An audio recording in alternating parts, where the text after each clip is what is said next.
Nongeye kubaha ikaze kuri Mitive Inspires, dusubire muri gahunda yacu. Uyu munsi ni umunsi wa 15 mu minsi 28 y'umuco wo gushimira ibyiza bitubaho. None uyu munsi rero ni agashya, ni umwihariko. Tumaze igihe dushimira ibyiza twabonye, ibyiza byagiye bitubaho, ariko uyu munsi turi buze no gushima nubwo ibintu byaba bitameze neza. Uyu munsi rero turashima iki?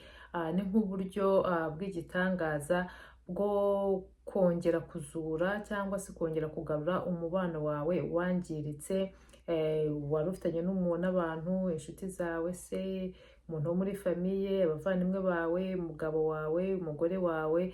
Mbese ni nk'umubano wangiritse, kongera kuba wawugarura cyangwa se gukira ibikomere byawo kugira ngo utakomeza guheranwa n'ako gahinda. Murabizi ko umuntu ashobora kugira inshuti mugatandukana ubwo ibintu bikaba bitameze neza, cyangwa se umugabo wawe, umugore wawe mukaba mutakivugana, mwaratandukanye. Rero bifitanye ikibazo mu mibanire n'umuntu, abo bantu bose nanimaze kuvuga, umubano rwose utakimeze neza, wavuyeho. Aho kugira ngo wicare ati ni kanaka, ati niwe wabiteye kugira ngo ibintu bigende nabi, amakosa yose uyafata uyahirikira kuri we, ahubwo fata ubihinduremo amashimwe, ufate uko gutandukana kwanyu ushakemo ibisubizo wabonyemo. Ushobora gufata uwo mubano mwigeze kugirana, niba wenda ari umugabo mwatandukanye ukaba wumva rwose kubyakira byarakunaniye, aho kugira ngo ukomeze wibabarize umutima wawe ku busa ufata ibibazo ubimushyiraho. Ni kimwe n'umugabo ku mugore, nyine ubwo mvuze umugabo n'umugore yumve ku ruhande rwe, uvuga ati niwe nyirabayazana, niwe ki, ahubwo reba ibyiza mukibana. Ni ibihe byiza wamukuyeho, ni ibihe bintu wamwigiyeho byagufashije mu buzima nyine busanzwe. Mushobora kuba mwarabyaranye abana, ugire uwo mwana umureba ati ndagushima umwana mwiza wampaye, iyo utabaho uyu mwana sinari kumugira. Ibi ni ibintu byinshi washimira mu gihe mwari mukibanye neza. Ukaba washimira ati ndagushimira ko igihe nabaga ndwaye wambaga hafi ukanyitaho, ukita no ku bana. Ndagushimira ko iyo nashakaga umuntu wo kuvugisha narakuvugishaga kandi ukanyumva. Ibyo byose noneho uko uzajya ugenda ubivuga, umutima wawe uzajya ugenda ubohoka kandi ukira. Ni kimwe nyine n'izo nshuti zindi mwatandukanye rwose, ntukavuge ngo uri kuvuga ati kanaka yarampemukiye ibi n'ibi. Iyo uvuga ibyo ngibyo, yarampemukiye, yankoreye ibi, icyo gihe burya ni wowe uba uri kwiyangiriza umutima, kandi hari n'igihe wenda we atanabitekereza cyangwa atanabyumva.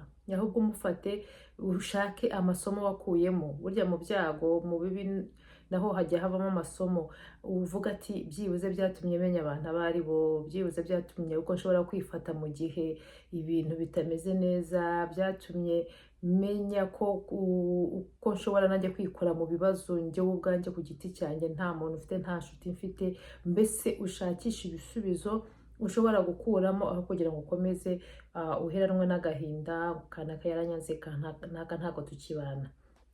Rero umukoro w'uyu munsi ni uwuhe? Ni uko nyine ibyacu byose, gahunda yacu ni amashimwe. Mu bibi dushime, mu byiza dushime.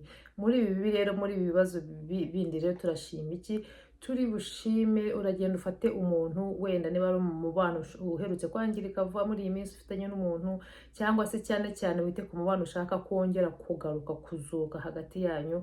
Ufate uwo muntu kugira ngo ukomeze wenda umwitirira amakosa cyangwa se nawe wishinje, ahubwo reba ibintu byiza mwagiranye, urebe ibihe byiza mwagiranye, ugende uvuge buri kintu kimwe ku kindi, uvuga ati ndashimira ko twagiranye ibihe byiza igihe iki n'iki, ndashimira ko twavuganaga tugaseka bikimeze neza, ndashimiye ko nize umuntu uwo ari we, ndashimira ko byambaye amasomo.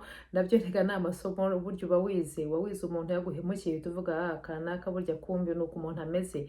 Ubutaha ukurikiyeho uzabimenya uko umwitwaraho. Urumva rero ibyo gushima ni byinshi, mu bibi no mu byiza. Reka tujye dushima kugira ngo bitworohereze umutima wacu, tureke gukomeza tubyimbye uko ubyimbye gutyo, gutekereza ku muntu umutekerezaho nabi, burya nawe uradindira. Reka twishimire rero, twuzuze amashimwe gusa mu byiza no mu bibi. Ahubwo rero gahunda nk'uko bimeze, numara gufata ibyo bintu 10 wakuye kuri uwo mubano ngubu utakigenda neza, ariko nyine by'amasomo byakwigishije byiza, ntukuremo ibibi, ukuremo ibyiza gusa. Numara kubishyira ku murongo ukajya ubisubira mu byo uvuga kimwe, nurangiza kukivuga uvuga ati urakoze. ubwo ntituragize nk'uko bisanzwe, turafata bya bintu byacu 10 n'ubundi dushima Imana, nabyo tujye tubivuga buri kimwe cyose tuvuga urakoze n'impamvu dushimira.